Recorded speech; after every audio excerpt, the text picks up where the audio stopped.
Thank you Jesus. सभी को जय मसीह की। परमेश्वर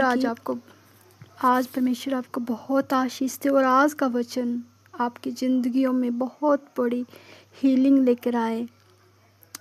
एक आपके कामों की जो ब्लॉकेज है वो खोले परमेश्वर का वचन, आमीन। और आपकी ज़िंदगी में हैप्पीनेस लेकर आए, आपके ज़िंदगी में एक जो भी गंभीर से गंभीर परिस्थितियाँ उनसे आपको उभारे, छुटकारे लेकर आए, आपकी बॉडियों में, आपके कामों में एक प्रोग्रेस लेकर आए, आमीन। तो आज का वचन सभी ने आनंद के साथ, प्रेम के साथ, विश्वास के साथ उसको रिसीव करना है, क्योंकि जब हम परमेश्वर के वचन को आनंद के साथ, विश्वास के साथ ग्रहण करते हैं तो परमेश्वर और वचन का आदर करते, तो परमेश्वर हमें सबके बीच में आदर योग्य बनाता है, आमीन। और हमने परमेश्वर के वचन को आनंद के साथ ग्रहण करना, ताकि वो वचन हमारी ज़िंदगियों में बहुत बड़ा आनंद लेकर आए, शांति लेकर आए, प्रेम करुणा लेकर आए, आमीन। हमारी ज़िंदगियों के लिए छुटकारे लेकर आए। तो आइए वचन में जाते हैं। सर्वशक्तिमान जीवित परमेश्वर, हम धन्यवाद करते हैं पिता आज के दिन के लिए, उत्तम दिन के लिए, फिर से अपनी पाक पवित्र हजूरी में बैठाने के लिए धन्यवाद करते हैं पिता। आज का वचन प्रभु आपकी ओर से हो प्रभु मुख मेरा शब्द आपकी ओर मैं न बोलूँ, आपका आत्मा हो के बोले परमेश्वर। अगवाही करना परमेश्वर बोलने में और सभी को आशीष देना प्रभु, सुनने वालों के लिए, बोलने वालों के लिए, ये वचन सभी के लिए प्रभु, मेरे घरानों के लिए और सभी सुनने वालों के लिए 100 गुना आशीष, चंगाई, छुटकारे, आशीष और ब्लेसिंग और हैप्पीनेस लेकर आया, आमीन। तो आज का वचन है, थैंक यू जीसस। तो आज का वचन है मत्ती 9:21 में पढ़ते हैं। वचन है, क्योंकि वे अपने मन में कहती थी कि अगर मैं उसके वस्त्र को छू लूँगी चंगी हो जाऊँगी। देखिए कौन कहती थी कि मैं उसके वस्त्र को छू लूँगी चंगी हो जाऊँगी? एक स्त्री थी, वो यीशु के लिए कह रही थी। एक स्त्री थी जो अन्य जाति की थी और उसको 12 वर्ष से लहू बहने का रोग था। उसको 12 वर्ष से लहू बहता था उसके बॉडी से और वो बहुत ही उससे हिताश और परेशान हो गई थी। बहुत से उसने वैद्यों के पास जाके इलाज करवाया अपना, उसकी सारी पूंजी ख़त्म हो जाती है, लेकिन वैद्य भी उसको ठीक नहीं कर पाए। जोशी पंडितों के पास जाती है तब भी वो ठीक नहीं हो पाती। वो हिताश निराश होकर बैठ जाती है और मन में सोचती है कि शायद अब मैं कभी ठीक हो पाऊँगी या नहीं। तो उसको कोई सुसमाचार सुनाता है परमेश्वर यीशु का कि यीशु जब इस देश में आएंगे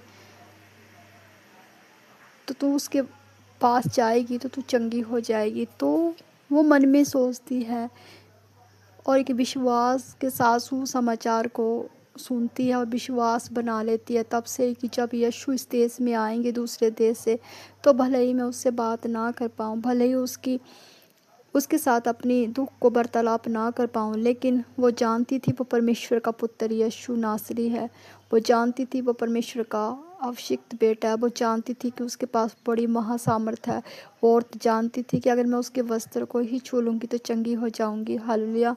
क्योंकि वो जानती थी कि जब यीशु आएगा तो भीड़ों के भीड़ लोग जाएंगे। तो वो ये सोचती थी कि मैं उससे कहाँ वार्तालाप कर पाऊँगी और कौन मुझे एक लहू बहने वाली स्त्री को उसके पास लेके जाएगा।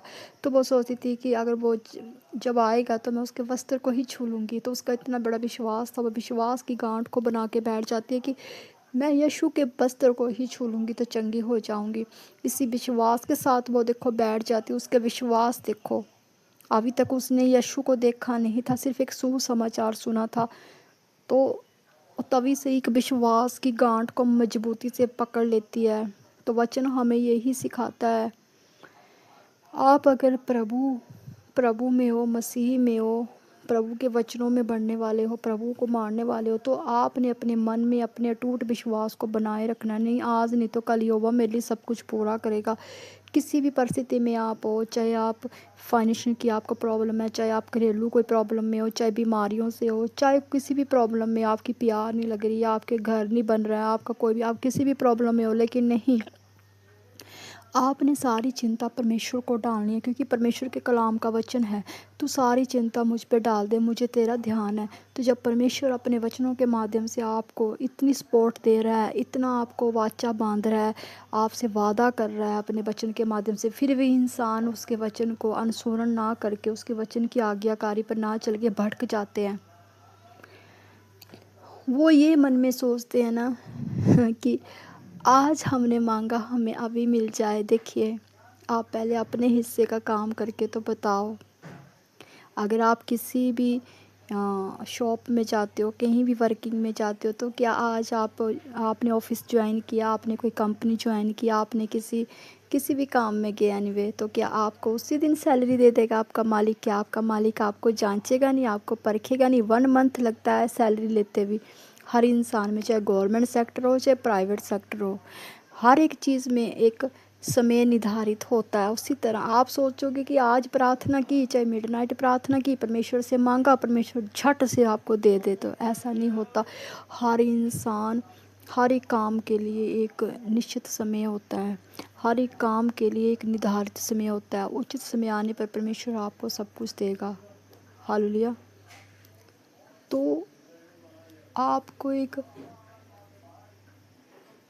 विश्वास को बनाए रखना है कि नहीं, परमेश्वर आपको सब कुछ देगा। अब किसान खेत में बीज को डालता है तो वो ये तो नहीं सोचता वापिस आते वक्त घर में कि नहीं कल कटनी का समय होगा तो कल मैं कटनी करूँगा। कटनी के लिए भी 5-6 महीने लगते हैं, उसके लिए भी वो कड़ी मेहनत करता है, तब जाके कटनी का समय आता है। इसलिए आपने अपना अपना विश्वास परमेश्वर के प्रति बनाए रखना है। कभी किसी परिस्थिति में अगर आपको आपके घर वाले बोल रहे हैं कि तू चर्च में जा रही है, तू बाइबल पढ़ रही है, तू बच्चों को पढ़ रही है, तू बड़ी सत्यवादी बनी है, तू ऐसी बनी है, फिर भी तुझे परमेश्वर क्या दे रहा है? परमेश्वर तुझे आंसू दे रहा है। परमेश्वर तुझे मिलता तो कुछ नहीं है, लोग तो आगे बढ़ रहे हैं, तू तो वहीं की वहीं है। लेकिन याद रखें, वो आगे ज़रूर बढ़ रहे होंगे, लेकिन मेरी बात सुनना, जब शेर शिकार करता है ना, जब शेर जो होता है ना, उसको सब नोचते हैं, सब उसको मतलब उसको पिंजरे में भी डाल देते हैं शेर को, है ना, एक कहावत है, उसको पिंजरे में भी डाल देते हैं। और जब शेर को छोड़ा जाता है ना, तो जब शेर को छोड़ा जाता है, तो जब शेर शिकार करने लगता है तो वो अपना कदम कितने 10 कदम पीछे हटाता है। फिर जब एक उछाल मारता है, एक दहाड़ मारता है ना, और जब उछाल मारता है, दहाड़ मारता है, तो उसके आगे छोटे मोटे जितने टिड्डे मकोड़े जितने जानवर सब भाग जाते हैं। उसी तरह आप क्या हो? योद्धा के शेर हो। आप परमेश्वर यहोवा के क्या हो? शेर हो। आप गिद्दड़ नहीं हो। खुदा ने आपको शेर बनाया, आप परमेश्वर के शेर पुत्र हो। ठीक है, आपने बोला मैं योद्धा का शेर हूँ, मैं हारने के लिए नहीं, मैं जीतने के लिए आई हूँ, मैं जीतने के लिए आया हूँ। ठीक है, अगर आप गिद्दड़ ही बने रहोगे कि नहीं मेरे से कुछ होगा नहीं, कुछ होगा नहीं, कुछ होगा नहीं, तो वो आपके जो गलत शब्द है वो ही आपकी ज़िंदगी में एक आशीष बन जाएंगे। आपके गलत शब्द ही आप बोलोगे मैं योद्धा का शेर हूँ, मैं योद्धा का शेर हूँ, मैं हारने के लिए, मैं जीतने के लिए आई हूँ, मैं जीतूँगी और मैं अच्छे शब्दों से जीतूँगी, क्योंकि परमेश्वर ने मेरे मेरे मुँह के अंदर ही आशीष है। आपके क्या मुँह के अंदर शब्द ही आपके आशीष का कारण है। हमारे शब्द ही हमारी आशीष का कारण बनते हैं और हमारे गलत शब्द ही हमें श्रापित करते हैं। और विश्वास जो होता है ना, विश्वास बड़े से बड़े मकाम को, बड़े से बड़े पहाड़ को भी गिरा के चकनाचूर कर देता है। विश्वास एक ऐसी ढाल होती है, और वचन जो आप वचन को विश्वास से ग्रहण करके, वो ही वचन आपकी ढाल बन के, आपका विश्वास बन के आपकी ज़िंदगी के लिए बड़े बड़े मकाम हासिल करोगे आप उस विश्वास के साथ। क्योंकि जब परमेश्वर ऊपर से देखेगा, क्योंकि देखो परमेश्वर का दास था अय्यूब, है ना, वो पहले कितना धनी था, लेकिन जब उसकी परीक्षाएं हुई वो जीरो हो गया, वो बिल्कुल सड़क पे आ गया, उसके सिर में घाव ही घाव हो गई, इतना मतलब वो बुरी परिस्थिति में आ गया कि उस परिस्थिति में तो कोई परमेश्वर का धन्यवाद भी नहीं कर सकता है। वो तो ऐसे ही बोलेगा, अगर परमेश्वर मैंने तो तेरे साथ इतनी वफादारी की, इतनी सत्य सच्चाई की, फिर भी तूने क्या दिया? घाव, तकलीफ, मेरे सारा परिवार नष्ट हो गया, परिवार सब कुछ खत्म हो गया, भेड़ बकरी खत्म हो गई। लेकिन वो बुरी परिस्थिति में अटल रहा, स्थिर रहा, हर पल हर घड़ी वो 2 वक्त परमेश्वर का धन्यवाद करता रहा। लेकिन वो यही बोलता रहा, यहोवा मेरे लिए सब कुछ पूरा करेगा, आमीन। क्योंकि उसका वही विश्वास उसको चंगा किया, और उसको सब कुछ परमेश्वर ने मल्टीप्लाई करके उसका घर परिवार भेड़ बकरियां दिया। उसी तरह आपका विश्वास बड़ा होना चाहिए। लेकिन आपके रिश्तेदार आपको बातें कर रहे हैं, करने दो। आपकी पीठ पीछे कोई आपकी निंदा कर रहा है, करने दो। आपकी कोई गलत बोल रहा है, आपको कोई, आप सच्चाई से चले हो, सत्य से चले हो, पवित्रताई से चले हो, कोई आपको गलत लांछन लगाना है, लाने दो, लगाने दो, मैंने कहा लगाने दो। क्योंकि एक दिन परमेश्वर आपको उन्हीं के सामने ऊंचाई पर लेके जाएगा, ऐसे मकाम पर लेके जाएगा कि वो हक्के बक्के रह जाएंगे, वो सोचते रह जाएंगे, उनको सदियां लग जाएंगी, तब भी वो उस मकाम तक नहीं पहुंच पाएंगे। हालेलुया। क्योंकि उन्होंने आपके पवित्र जनों की, परमेश्वर के पवित्र जनों की निंदा की है, परमेश्वर के पवित्र जनों को बुरा बोला है, परमेश्वर के पवित्र जनों का उपहास किया, तो वो कभी भी ऊंचाई पर नहीं पहुंच सकते। हालेलुया। वो वहीं के वहीं धरे रह जाएंगे और परमेश्वर आपको अपने बलवंत हाथों से ऐसे मकाम पर लेके जाएगा कि वही लोग आपके तलवे चाटेंगे, वही लोग आपके नीचे झुकेंगे। हालेलुया। तो हमें ऐसा बनना है कि खुदा को भी हमें मतलब है कि शैतान के आगे सिर ना झुकाना पड़े, तो खुदा भी शैतान के आगे बोले कि भाई ऐसे है मेरे पवित्र जन, ऐसे है मेरे बंदे जो मुझ हर कठिन परिस्थिति में भी मेरे पर विश्वास रखते हैं। हमने कभी भी अपने परमेश्वर का सिर शैतान के आगे नहीं झुकाना, बल्कि शैतान को झुकना पड़ेगा आप लोगों के आगे, परमेश्वर के आगे। हालेलुया। शैतान भी सोचे कि नहीं यार, ये इतने अभिषिक्त बच्चे हैं, ये इतने विश्वासी बच्चे हैं, इतने विश्वासी बच्चे हैं, इतने धीरज वाले बच्चे हैं, इतना पेशेंस वाले बच्चे हैं कि अब तो मेरी दाल निकलने वाली इस घर में, अब तो मुझे यहाँ से निकलना पड़ेगा। आप ऐसा बनो कि शैतान आपके घरों से, आपके कामों से, आपके बिजनेस से, आपके बॉडियों को छोड़ के जाए। आप इतने परमेश्वर के वचनों को ग्रहण करो, खा जाओ, परमेश्वर के वचनों को विश्वास के साथ बना के रखो, उसको दृढ़ के साथ, स्थिरता के साथ, अधीनताई के साथ बनाओ कि शैतान भी आपको ऐसे बोले कि नहीं नहीं, यहाँ तो आपके आगे खड़े होते, आपके पास इतनी महासामर्थ होनी चाहिए, इतना अभिषेक होना चाहिए कि शैतान क्या, गलत लोग भी आपके आगे डगमगाएंगे खड़े होते। हालेलुया। और आपके अंदर इतना पवित्रताई मन होना चाहिए और इतने पवित्र होने चाहिए आपकी, अगर आपका कोई बुरा भी सोचने लगे ना तो उसका बुरा हो जाएगा उसी वक्त, और आपका कोई बुरा कर ही नहीं सकता। आपका बुरा करने से पहले उनका बुरा हो जाएगा, उनको पता लग जाएगा कि आप परमेश्वर के चुने हो, ठहराए हो पवित्र जन हो।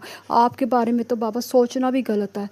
तो आपको ऐसा पढ़ना चाहिए, अपने सत्य से चलो, सच्चाई से, और विश्वास बनाने को, जैसे उस 12 वर्ष लहू बहने वाली स्त्री का विश्वास था कि परमेश्वर मेरे लिए सब कुछ करेगा, ये परमेश्वर का पुत्र यीशु का मैं बस्तर ही छू लूँगी तो चंगी हो जाएंगी। उसने कितना विश्वास को बनाए रखा, और जब यीशु आया तो उसने उसके बस्तर को छू लिया और वह चंगी हो गई। परमेश्वर ने उसको कहा, स्त्री तेरा विश्वास बड़ा था, क्योंकि परमेश्वर जानता था इतने साल में किसी का विश्वास इतना बड़ा नहीं था। उस स्त्री ने विश्वास के साथ अपने घर में बैठी रही, इतने साल उसका इंतजार किया यीशु का कि मैं बस्तर छू लूँगी, चंगी हो जाएंगी। जब यीशु आता, भागती हुई जाती है और उसके वस्त्र को छू लेती, तो परमेश्वर का पुत्र जान जाता है कि मेरे अंदर से सामर्थ निकली है, किसने मुझे छुआ है। हालेलुया।